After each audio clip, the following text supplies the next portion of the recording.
के पूरे ऑर्डर्स लिए हुए लोगों ने, और सिंध हुकूमत भी कोशिश कर रही है। हमारे पास जो भी स्टॉक था और अच्छा खासा स्टॉक था, लेकिन इतनी शदीद कैटास्ट्रफी पहले नहीं आई। अगर हम 2010 को देखेंगे तो उसमें सिर्फ एक साइड रिवर इंडस का राइट साइड वो अफेक्ट हुआ था।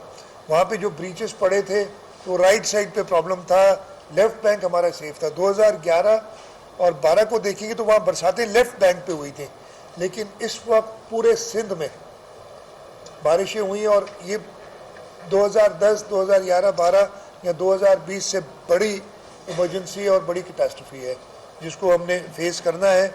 और इसी तरीके से बाकी सूबों में भी बारिशें हुई हैं बहुत ज़्यादा।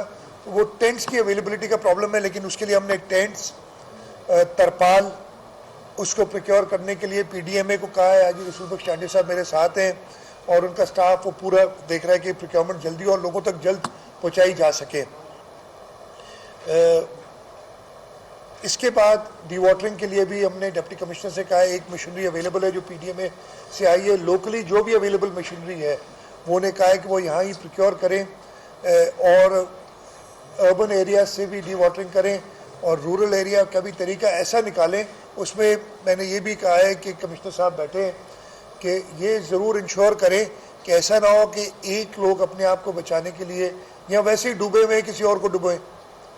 तो ऐसे तरीके से एडमिनिस्ट्रेटिव ओवरसाइट हर चीज़ पे होनी चाहिए कि जो बेस्ट पॉसिबल तरीका है पानी को ड्रेन आउट करने का उसको इस्तेमाल किया जाए, ये नहीं किसी और को डुबोया जाए।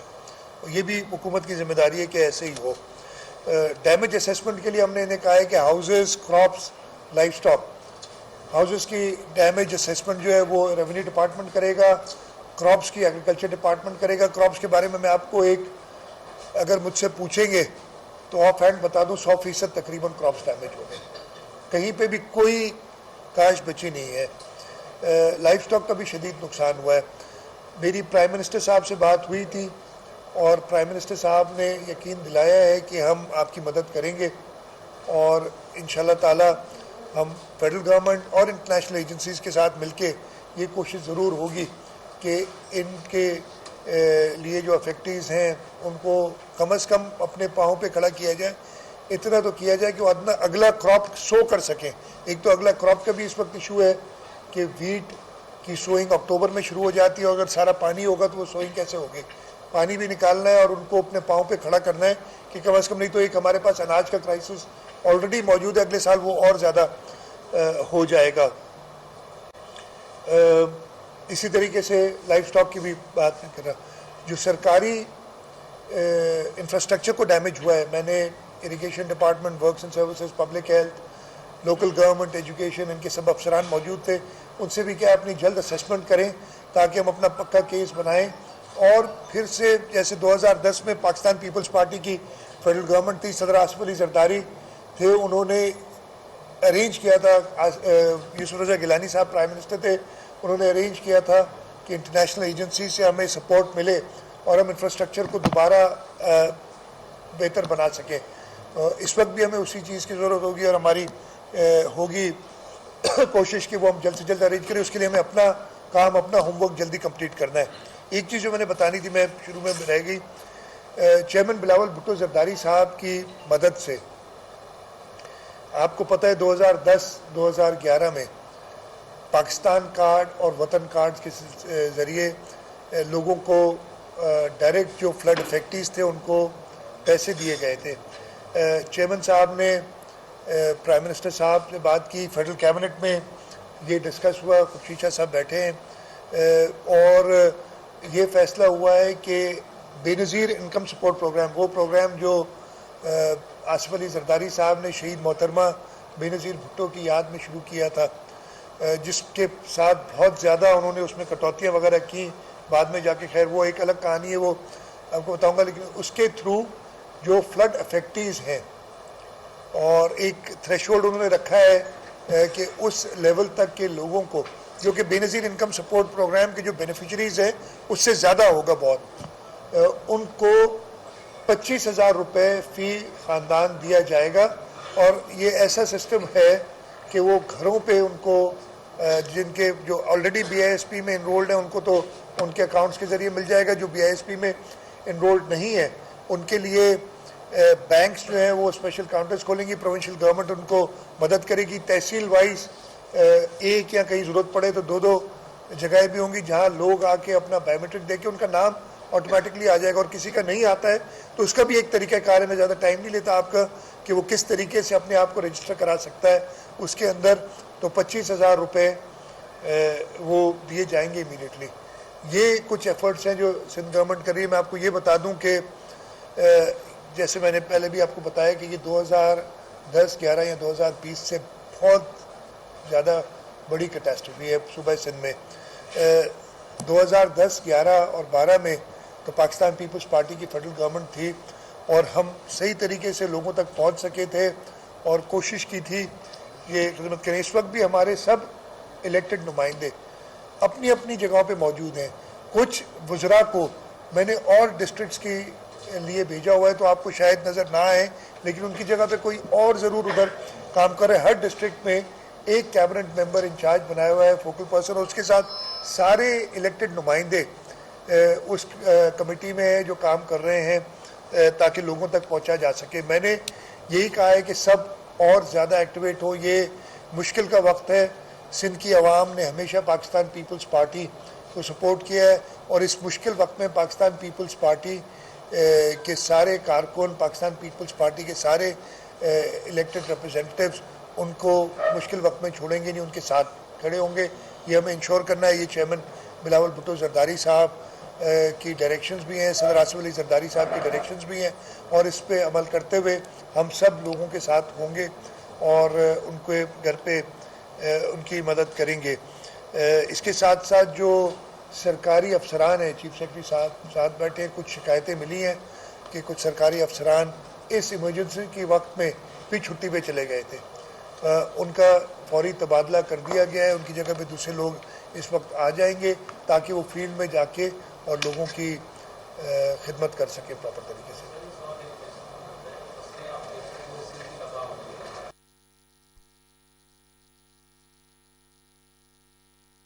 पाकिस्तान पीपल्स पार्टी के सारे कारकुन, पाकिस्तान पीपल्स पार्टी के सारे इलेक्टेड रिप्रेजेंटेटिव्स उनको मुश्किल वक्त में छोड़ेंगे नहीं, उनके साथ खड़े होंगे। ये हमें इंश्योर करना है। ये चेयरमैन बिलावल भुट्टो जरदारी साहब की डायरेक्शंस भी हैं, सदर आसिफ अली जरदारी साहब की डायरेक्शंस भी हैं, और इस पे अमल करते हुए हम सब लोगों के साथ होंगे और उनके घर पे उनकी मदद करेंगे। इसके साथ साथ जो सरकारी अफसरान हैं, चीफ सेक्रेटरी साथ बैठे हैं, कुछ शिकायतें मिली हैं कि कुछ सरकारी अफसरान इस इमरजेंसी के वक्त में भी छुट्टी पे चले गए थे। उनका फौरी तबादला कर दिया गया है, उनकी जगह पे दूसरे लोग इस वक्त आ जाएंगे ताकि वो फील्ड में जाके और लोगों की खिदमत कर सके प्रॉपर तरीके से।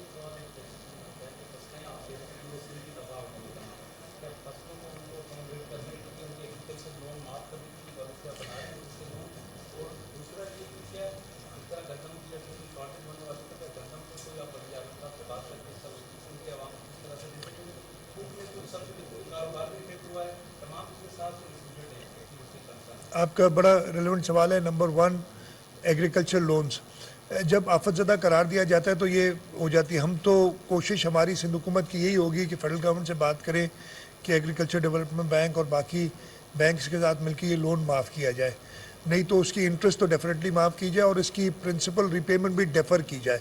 इस वक्त किसी सूरत हाल में नहीं है। लोग एग्रीकल्चर लोन लेते हैं कि जी मेरा क्रॉप आएगा और मैं उसको रिपे करूँगा। इस वक्त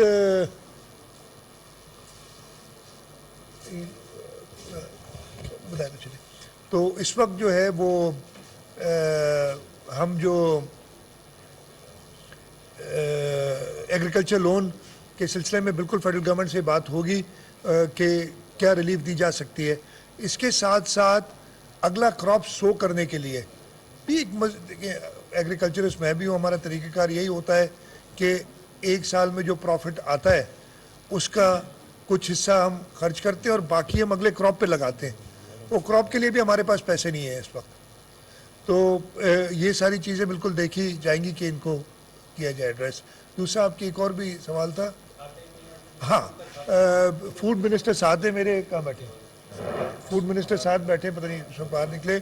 हमने ऑलरेडी उसके लिए कहा है कि जो आटे के स्टॉक्स, गंदम के स्टॉक्स मौजूद हैं, लोगों को इमीडिएटली इस वक्त तो उन तक पहुंचना एक मुश्किल है, लेकिन वो हमारे है बिल्कुल उसमें कि हम अपने स्टॉक्स में से इमीडिएटली फ्लड रिलीफ के लिए कुछ दें और फेडरल गवर्नमेंट से भी बात करें कि कुछ सब्सिडी दीजिए।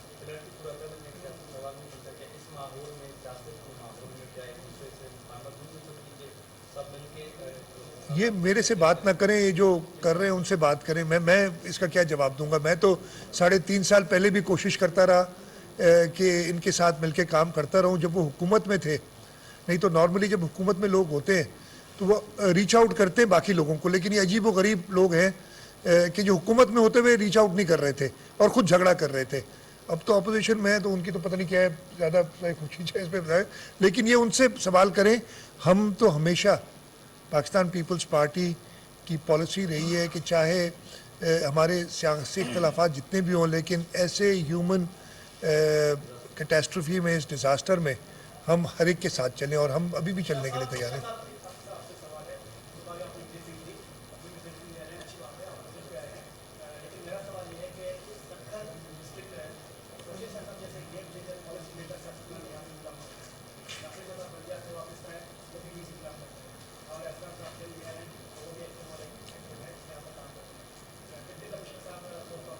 आगे से सवाल कर लें। उसके बावजूद भी जो बात करते हैं कि वो सिफर है, अभी भी शायद का निफ्ट से ज्यादा हिस्सा वो दे रहे हैं, अभी भी वहाँ लोग लुटाने के लिए खड़े हुए हैं।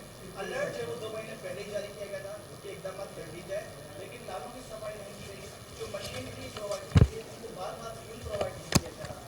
इस ताकत की बल्कि बदतरीन ताकत की बात है। अच्छा देखिए, सबसे पहले तो मैंने यार मैं भूल जाता हूँ सवाल, मेरा प्रॉब्लम है, इतना आपकी तरह होशियार नहीं हूँ।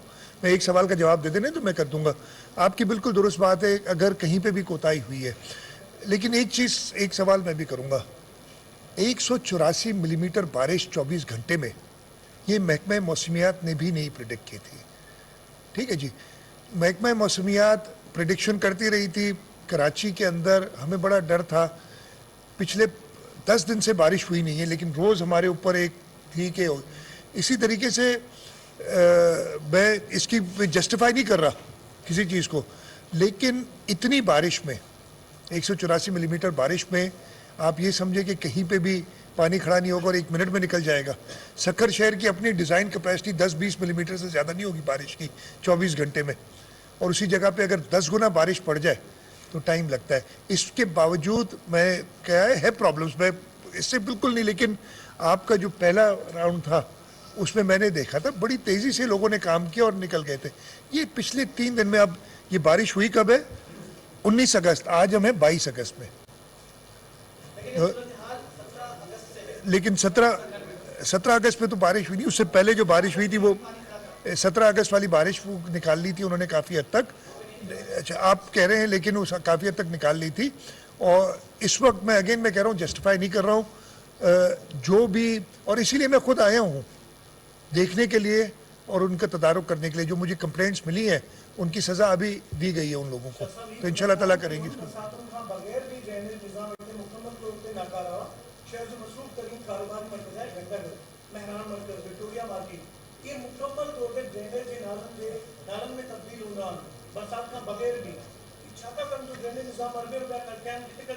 ड्रेनेज निज़ाम की अभी बात हुई है और डिप्टी कमिश्नर ने कहा है, मिनिस्टर भी मौजूद हैं पब्लिक हेल्थ के, और वो स्कीम अभी उसकी PC1 बनी है ताकि वो फेज़ 2 उसका हो जाए और वो कंप्लीट हो सके। जो इन्वेस्टमेंट की ज़रूरत है, मैं आपको बताऊं, ड्रेनेज की पहले इसकी फेज़ में कितना खर्च किया आपने? 570 मिलियन एक खर्च किया है, और फेज़ 2 में कितना होना है? 2 अरब रुपए। अब ये रिसोर्सेज हमारे पास ऐसी नहीं है कि जल्दी करें, इतना करें, लेकिन हमारी कोशिश यही है। मैं आपको बताऊं फ़र्क क्या हुआ, और मैंने देखा है ये फ़र्क। 2011 में जो बारिशें हुई थी, हम पहुंच नहीं सक रहे थे कहीं, रोड नेटवर्क नहीं था। 2010-11 में हमें हुकूमत में आए हुए 2-3 साल हुए थे, हम किसी जगह पे पहुंच नहीं सक रहे थे। कल मैं गया था सांगड़, शहीद बेनज़ीराबाद, नौशेरो फिरोज़, उस सब जगह पे एक्सेसिबिलिटी कम से कम है, लोगों तक पहुंच सक रहे हैं। मैं बता रहा हूँ रोड्स हैं जहाँ पे लोग आके कुछ बना ले सक रहे हैं, तो ये डेवलपमेंट के काम हुए भी हैं, लेकिन अभी बहुत ज़्यादा ज़रूरत है। और आपकी बिल्कुल दुरुस्त बात है कि ड्रेनेज का काम करना है।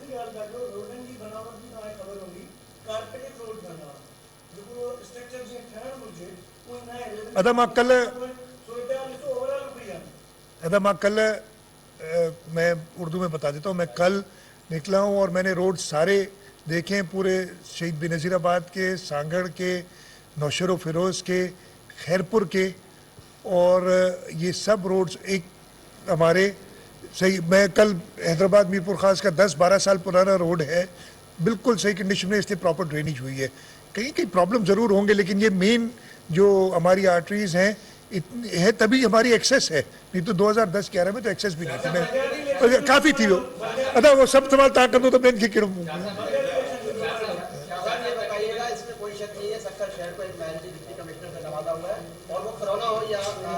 सवाल कर लें, तारीफ छोड़िए। नवाब हसन आपके वोकल पर्सन 3 दफा यहाँ दौरे करते थे, उन्होंने आपको क्या रिपोर्ट अरसाल की सक्कर शहर में कश्तियां चलवाने का किससे जिम्मेदार कराया गया है? मेरे भाई 184 मिलीमीटर बारिश अगर है तो दुनिया के किसी शहर में भी जहाँ पे 15 से 20 मिलीमीटर से ज़्यादा बारिश नहीं होती, अगर 184 मिलीमीटर बारिश पड़े तो चाहे वो अमेरिका हो चाहे चीन हो, वहाँ पे डिज़ास्टर एक्टिविटी शुरू हो जाती है। और यही हम कर रहे हैं। तो इसको अगेन मैं ये तो नहीं कहूँ, कुदरत की तरफ से एक इम्तिहान है, इसमें हम सब ने साथ मिलकर काम करने, और पहला काम यही है कि लोगों को रिलीफ दें।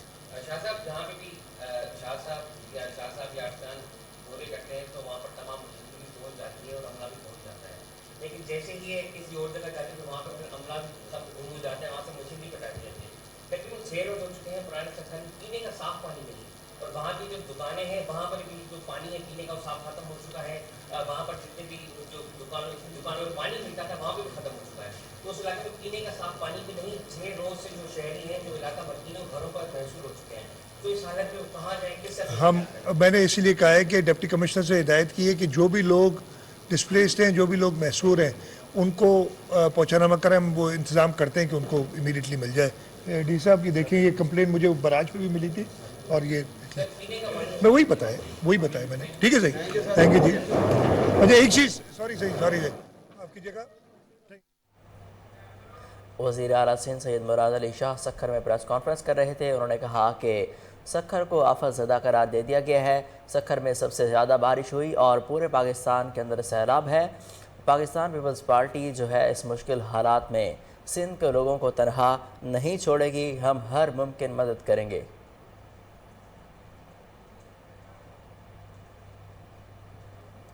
न्यूज़ स्टूडियो से फिल वक्त इतना ही। मज़ीद अपडेट्स के लिए देखते रहिए कोहिनूर न्यूज़।